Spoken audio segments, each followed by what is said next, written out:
عبداللہ بن مسعود رضی اللہ عنہ نے بیان کیا کہ ہمیں رسول اللہ صلی اللہ علیہ وسلم نے یہ بیان سنایا اور آپ سچوں کے سچے تھے اور آپ کی سچائی کی زبردست گواہی دی گئی۔ فرمایا کہ تم میں سے ہر شخص پہلے اپنی ماں کے پیٹ میں 40 دن تک نطفہ ہی رکھا جاتا ہے، پھر اتنی ہی مدت میں علقہ یعنی خون کی پھٹکی بستہ خون بنتا ہے، پھر اتنے ہی عرصے میں مضغہ یعنی گوشت کا لوتھڑا، پھر 4 ماہ بعد اللہ تعالیٰ ایک فرشتہ بھیجتا ہے اور اس کے بارے میں ماں کے پیٹ ہی میں 4 باتوں کے لکھنے کا حکم دیا جاتا ہے، اس کی روزی، اس کی موت، اس کا کہ وہ بدبخت ہے یا نیک بخت۔ پس واللہ تم میں سے ایک شخص دوزخ والوں کے سے کام کرتا رہتا ہے، اور جب اس کے اور دوزخ کے درمیان صرف ایک بالشت کا فاصلہ یا ایک ہاتھ کا فاصلہ باقی رہ جاتا ہے تو اس کی تقدیر اس پر غالب آتی ہے اور وہ جنت والوں کے سے کام کرنے لگتا ہے اور جنت میں جاتا ہے۔ اسی طرح ایک شخص جنت والوں کے سے کام کرتا رہتا ہے اور جب اس کے اور جنت کے درمیان ایک ہاتھ کا فاصلہ باقی رہ جاتا ہے تو اس کی تقدیر اس پر غالب آتی ہے اور وہ دوزخ والوں کے کام کرنے لگتا ہے اور دوزخ میں جاتا ہے۔ امام بخاری رحمہ اللہ کہتے ہیں کہ آدم بن ابی ایاس نے اپنی روایت میں یوں کہا کہ جب ایک ہاتھ کا فاصلہ رہ جاتا ہے۔ صحیح بخاری حدیث نمبر 6594۔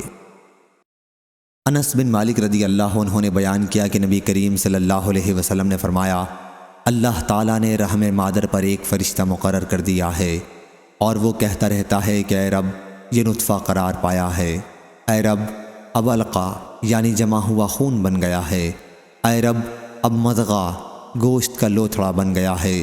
پھر جب اللہ تعالیٰ چاہتا ہے کہ اس کی پیدائش پوری کرے تو وہ پوچھتا ہے، اے رب لڑکا ہے یا لڑکی، نیک ہے یا برا، اس کی روزی کیا ہوگی، اس کی موت کب ہوگی۔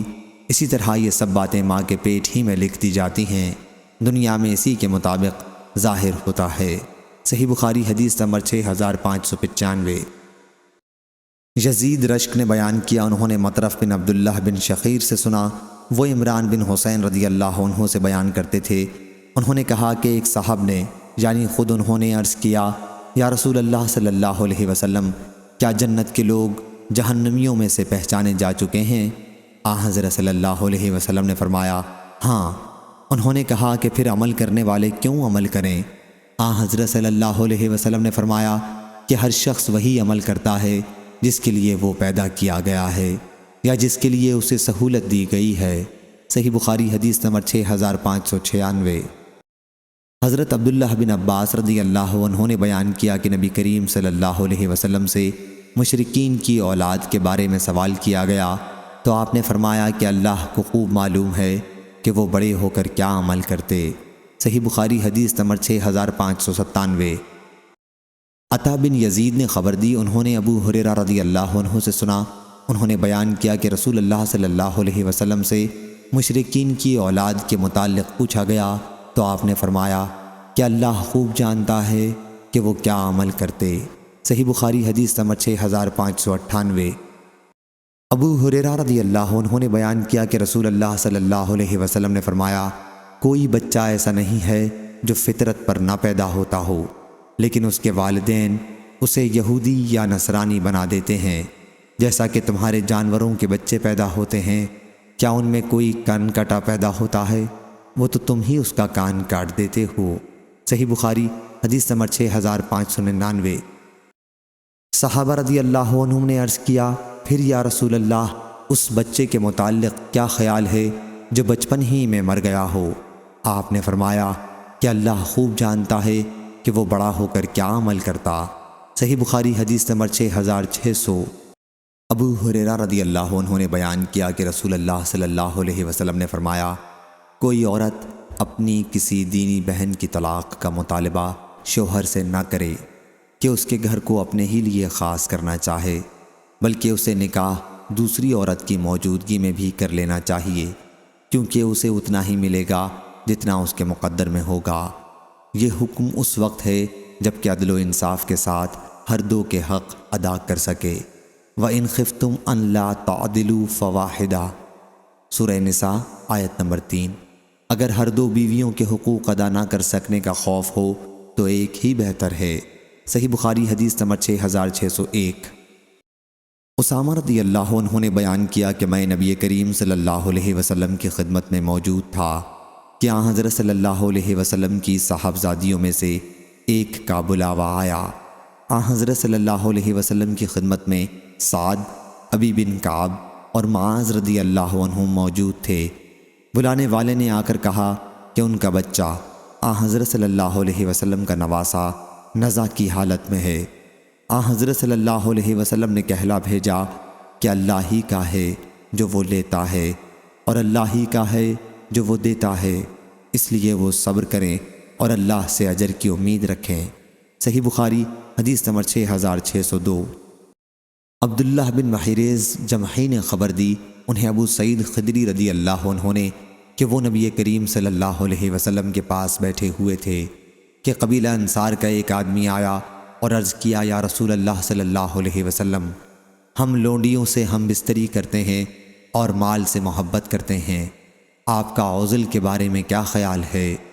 آن حضرت صلی اللہ علیہ وسلم نے فرمایا، اچھا تم ایسا کرتے ہو، تمہارے لیے کچھ قباحت نہیں اگر تم ایسا نہ کرو، کیونکہ جس جان کی بھی پیدائش اللہ نے لکھ دی ہے وہ ضرور پیدا ہو کر رہے گی۔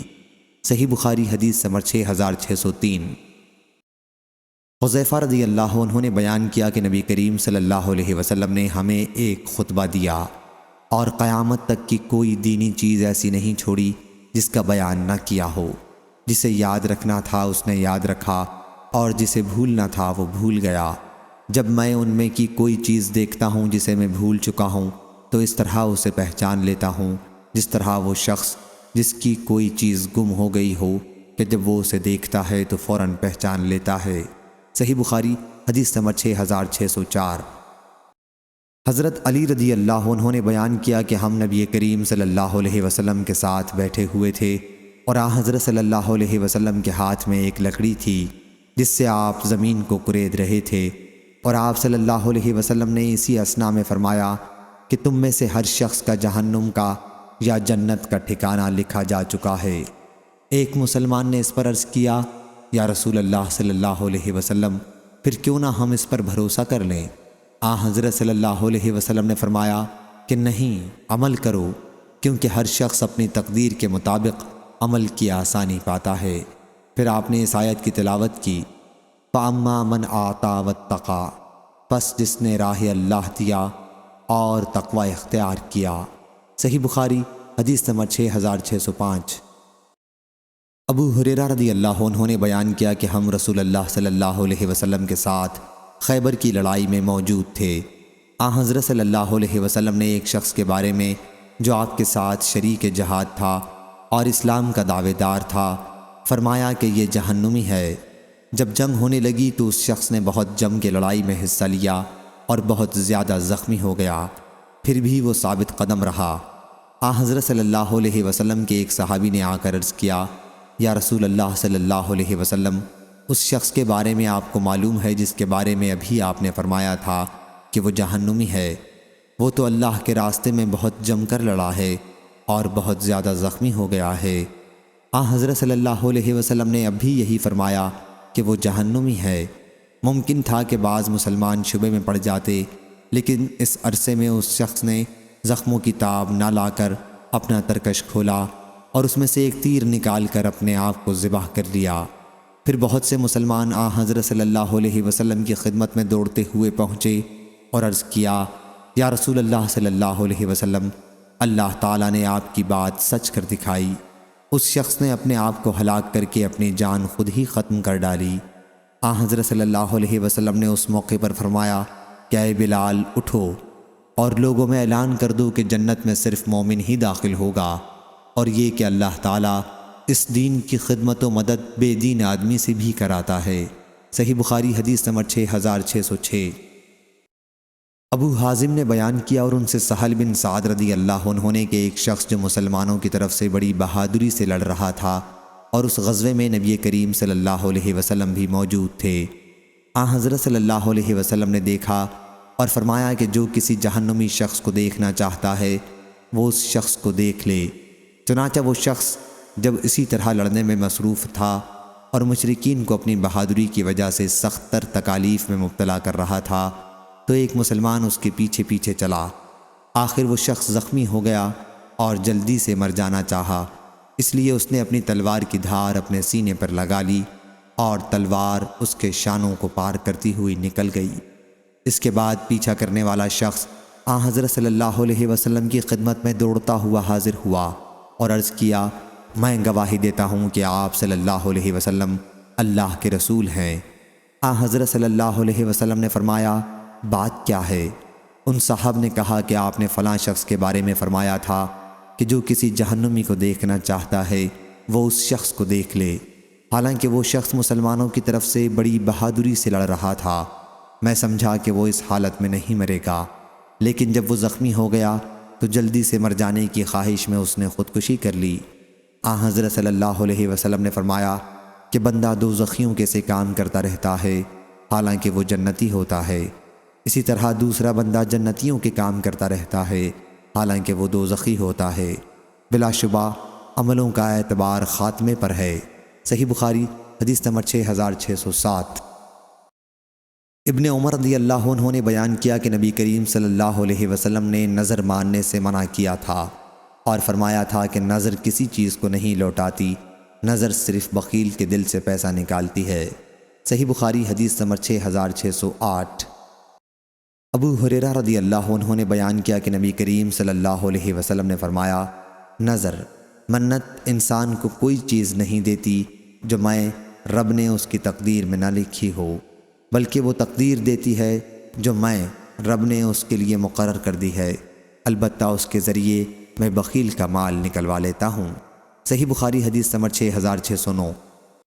ابو موسیٰ اشعری رضی اللہ عنہ نے بیان کیا کہ ہم رسول اللہ صلی اللہ علیہ وسلم کے ساتھ ایک غزوے میں تھے، اور جب بھی ہم کسی بلندی پر چڑھتے یا کسی نشیبی علاقے میں اترتے تو تکبیر بلند آواز سے کہتے۔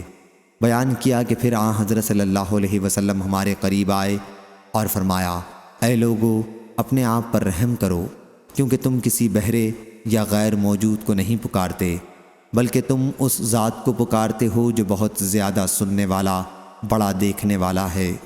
پھر فرمایا، اے عبداللہ بن قیس، ابو موسیٰ اشعری رضی اللہ عنہ، کیا میں تمہیں ایک کلمہ نہ سکھا دوں جو جنت کے خزانوں میں سے ہے؟ وہ کلمہ ہے، لا حول ولا قوت الا باللہ، طاقت و قوت اللہ کے سوا اور کسی کے پاس نہیں۔ صحیح بخاری حدیث نمبر 6610۔ ابو سلمہ نے بیان کیا، ان سے ابو سعید خدری رضی اللہ عنہ نے کہ نبی کریم صلی اللہ علیہ وسلم نے فرمایا، جب بھی کوئی شخص حاکم ہوتا ہے تو اس کے صلاح کار اور مشیر دو طرح کے ہوتے ہیں، ایک تو وہ جو اسے نیکی اور بھلائی کا حکم دیتے ہیں اور اس پر ابھارتے رہتے ہیں، اور دوسرے وہ جو اسے برائی کا حکم دیتے رہتے ہیں اور اس پر اسے ابھارتے رہتے ہیں، اور معصوم وہ ہے جسے اللہ محفوظ رکھے۔ صحیح بخاری حدیث نمبر 6611۔ ابو سلمہ نے بیان کیا، ان سے ابو سعید خدری رضی اللہ عنہ نے کہ نبی کریم صلی اللہ علیہ وسلم نے فرمایا، جب بھی کوئی شخص حاکم ہوتا ہے تو اس کے صلاح کار اور مشیر دو طرح کے ہوتے ہیں، ایک تو وہ جو اسے نیکی اور بھلائی کا حکم دیتے ہیں اور اس پر ابھارتے رہتے ہیں، اور دوسرے وہ جو اسے برائی کا حکم دیتے رہتے ہیں اور اس پر اسے ابھارتے رہتے ہیں، اور معصوم وہ ہے جسے اللہ محفوظ رکھے۔ صحیح بخاری حدیث نمبر 6611۔ عمر بن دینار نے بیان کیا، ان سے اکرمہ نے اور ان سے ابن عباس رضی اللہ عنہ نے آیت اور وہ رویا جو ہم نے تمہیں دکھایا ہے اسے ہم نے صرف لوگوں کے لیے آزمائش بنایا ہے کے متعلق کہا کہ اس سے مراد آنکھ کا دیکھنا ہے جو رسول اللہ صلی اللہ علیہ وسلم کو اس معراج کی رات میں دکھایا گیا تھا جب آپ کو بیت المقدس تک رات کو لے جایا گیا تھا۔ کہا کہ قرآن مجید میں الشجرۃ الملعونہ سے مراد زقوم کا درخت ہے۔ صحیح بخاری حدیث نمبر 6613۔ ابو ہریرہ رضی اللہ عنہ نے بیان کیا کہ نبی کریم صلی اللہ علیہ وسلم نے ارشاد فرمایا، آدم اور موسیٰ علیہ السلام نے مباحثہ کیا۔ موسیٰ علیہ السلام نے آدم علیہ السلام سے کہا، آدم، آپ ہمارے باپ ہیں، مگر آپ ہی نے ہمیں محروم کیا اور جنت سے نکالا۔ آدم علیہ السلام نے موسیٰ علیہ السلام سے کہا، موسیٰ، آپ کو اللہ تعالیٰ نے ہم کلامی کے لیے برگزیدہ کیا اور اپنے ہاتھ سے آپ کے لیے تورات کو لکھا، کیا آپ مجھے ایک ایسے کام پر ملامت کرتے ہیں جو اللہ تعالیٰ نے مجھے پیدا کرنے سے 40 سال پہلے میری تقدیر میں لکھ دیا تھا۔ آخر آدم علیہ السلام بحث میں موسیٰ علیہ السلام پر غالب آئے۔ 3 مرتبہ حضرت صلی اللہ علیہ وسلم نے یہ جملہ فرمایا۔ سفیان نے اسی اسناد سے بیان کیا، کہا ہم سے ابو زناد نے بیان کیا، ان سے اعرج نے، ان سے ابو ہریرہ رضی اللہ عنہ نے نبی کریم صلی اللہ علیہ وسلم سے پھر یہی حدیث نقل کی۔ صحیح بخاری حدیث نمبر 6614۔ مغیرہ بن شعبہ کے غلام وراد نے بیان کیا کہ معاویہ رضی اللہ عنہ نے مغیرہ بن شعبہ رضی اللہ عنہ کو لکھا، مجھے رسول اللہ صلی اللہ علیہ وسلم کی وہ دعا لکھ کر بھیجو جو تم نے حضرت صلی اللہ علیہ وسلم کو نماز کے بعد کرتے سنی ہے۔ چنانچہ مغیرہ رضی اللہ عنہ نے مجھ کو لکھوایا۔ انہوں نے کہا کہ میں نے نبی کریم صلی اللہ علیہ وسلم سے سنا ہے، حضرت صلی اللہ علیہ وسلم ہر فرض نماز کے بعد یہ دعا کیا کرتے تھے، اللہ کے سوا کوئی معبود نہیں، وہ ایک ہے، اس کا کوئی شریک نہیں۔ اے اللہ، جو تو دینا چاہے اسے کوئی روکنے والا نہیں، اور جو تو روکنا چاہے اسے کوئی دینے والا نہیں، اور تیرے سامنے دولت والے کی دولت کچھ کام نہیں دے سکتی۔ اور ابن جریج نے کہا کہ مجھ کو عبدہ نے خبر دی اور انہیں وراد نے خبر دی۔ پھر اس کے بعد میں معاویہ رضی اللہ عنہ کے یہاں گیا تو میں نے دیکھا کہ وہ لوگوں کو اس دعا کے پڑھنے کا حکم دے رہے تھے۔ صحیح بخاری حدیث نمبر 6615۔ حضرت ابو ہریرہ رضی اللہ عنہ نے بیان کیا کہ نبی کریم صلی اللہ علیہ وسلم نے فرمایا، اللہ سے پناہ مانگا کرو آزمائش کی مشقت، بدبختی کی پستی، برے خاتمے اور دشمن کے ہنسنے سے۔ صحیح بخاری حدیث نمبر 6616۔ عبداللہ رضی اللہ عنہ نے بیان کیا کہ اکثر نبی کریم صلی اللہ علیہ وسلم قسم کھایا کرتے تھے کہ نہیں، دلوں کو پھیرنے والے کی قسم۔ صحیح بخاری حدیث نمبر 6617۔ ابن عمر رضی اللہ عنہ نے بیان کیا کہ نبی کریم صلی اللہ علیہ وسلم نے ابن سیاد سے فرمایا کہ میں نے تیرے لیے ایک بات دل میں چھپا رکھی ہے، بتا وہ کیا ہے؟ اس نے کہا کہ دھواں۔ حضرت صلی اللہ علیہ وسلم نے فرمایا، بدبخت، اپنی حیثیت سے آگے نہ بڑھ۔ عمر رضی اللہ عنہ نے عرض کیا، آپ مجھے اجازت دیں تو میں اس کی گردن مار دوں۔ حضرت صلی اللہ علیہ وسلم نے فرمایا کہ اسے چھوڑ دو، اگر کہ وہی دجال ہوا تو تم اس پر قابو نہیں پا سکتے، اور اگر یہ وہ نہ ہوا تو اسے قتل کرنے میں تمہارے لیے کوئی بھلائی نہیں۔ صحیح بخاری حدیث نمبر 6618۔ عائشہ رضی اللہ عنہا نے خبر دی کہ انہوں نے رسول اللہ صلی اللہ علیہ وسلم سے طاعون کے متعلق پوچھا تو حضرت صلی اللہ علیہ وسلم نے فرمایا کہ یہ عذاب تھا، اور اللہ تعالیٰ جس پر چاہتا تھا اسے بھیجتا تھا، پھر اللہ تعالیٰ نے اسے مومنوں کے لیے رحمت بنا دیا۔ کوئی بھی بندہ اگر کسی ایسے شہر میں ہے جس میں طاعون کی وبا پھوٹی ہوئی ہے اور وہ اس میں ٹھہرا ہے اور اس شہر سے بھاگا نہیں، صبر کیے ہوئے ہے اور اس پر اجر کا امیدوار ہے اور یقین رکھتا ہے کہ اس تک صرف وہی چیز پہنچ سکتی ہے جو اللہ تعالیٰ نے اس کی تقدیر میں لکھ دی ہے، تو اسے شہید کے برابر ثواب ملے گا۔ صحیح بخاری حدیث نمبر 6619۔ جریر نے خبر دی جو ابن حازم ہیں، انہیں ابو اسحاق نے ان سے برا بن عازب رضی اللہ عنہ نے کہا کہ میں نے غزوہ خندق کے دن رسول اللہ صلی اللہ علیہ وسلم کو دیکھا کہ آپ ہمارے ساتھ مٹی اٹھا رہے تھے اور یہ کہتے جاتے تھے، واللہ اگر اللہ نہ ہوتا تو ہم ہدایت نہ پا سکتے، نہ روزہ رکھ سکتے اور نہ نماز پڑھ سکتے، بس اے اللہ ہم پر سکینت نازل فرما، اور جب آمنا سامنا ہو تو ہمیں ثابت قدم رکھ۔ اور مشرکین نے ہم پر زیادتی کی ہے، جب وہ کسی فتنے کا ارادہ کرتے ہیں تو ہم انکار کرتے ہیں۔ صحیح بخاری حدیث نمبر 6620۔